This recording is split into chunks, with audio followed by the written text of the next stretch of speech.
যারা এই এলাকায় রাজনীতি করে তারা আমার দৃষ্টিতে বেশ পরিচ্ছন্ন। আমার দৃষ্টিতে আমি যতটুকু জানি তারা আমার পাশে বসে আছে।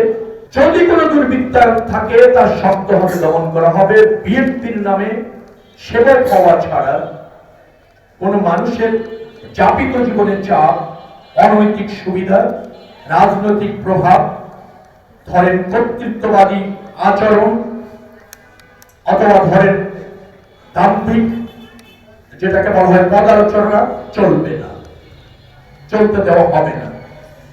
দল মানে না, আমি মানি না। অর্থাৎ দলে থেকে বিএনপি করে কোন মানুষ এই এলাকায় জনগণের জন্য হিতকর হবে, দুষ্কৃতকারী হিসেবে আবির্ভূত হবে, তার কোন সুযোগ আমি সে প্রবল বেঁচে থাকতে নাই। আমি জানি না কিছু আছে কিনা, যদি আপনারা আমাকে অবগত করেন। শুধু বিএনপি না, আছে অদৃশ্য শক্তি, অদৃশ্য বাহিনী, প্রচন্ড শক্তিশালী, যা চায় দিয়েই দিতে নাকি হয়। ইনকাম করেন আপনি, সংসার চলে তার, এরকম আছে। আমাকে জানাবেন, এগুলো আমার দায়, শক্ত হতে দমন করা হয়।